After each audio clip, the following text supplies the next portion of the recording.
dám slovo paní poslankyni Flašíkové Beňové.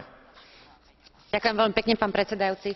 Komunitárna legislatíva v oblasti úpravy rodinnoprávnych vzťahov je komplexným riešením či už miestnej príslušnosti právomocných súdov alebo práva rozhodného v prípadoch cezhraničných manželstiev a úpravy styku a starostlivosti o dieťa. Neposkytuje však dostatočnú ochranu práve dotknutým subjektom, teda deťom.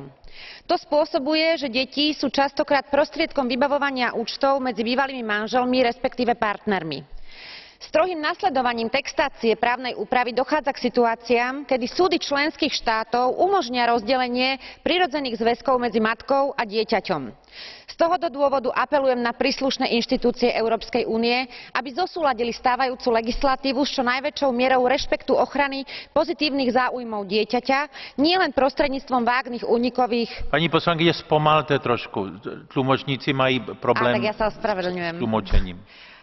Nielen prostredníctvom vágnych únikových ustanovení, ktoré sú v praxi problematicky aplikovateľné, napríklad článok 12 nariadenia Brusel II.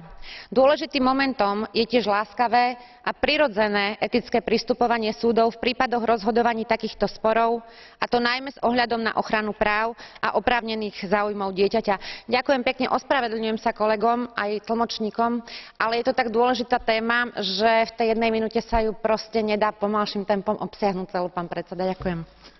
Dobře, já věřím, že tlumočníci toto pochopí. A nyní dám slovo panu poslanci Vajglovi.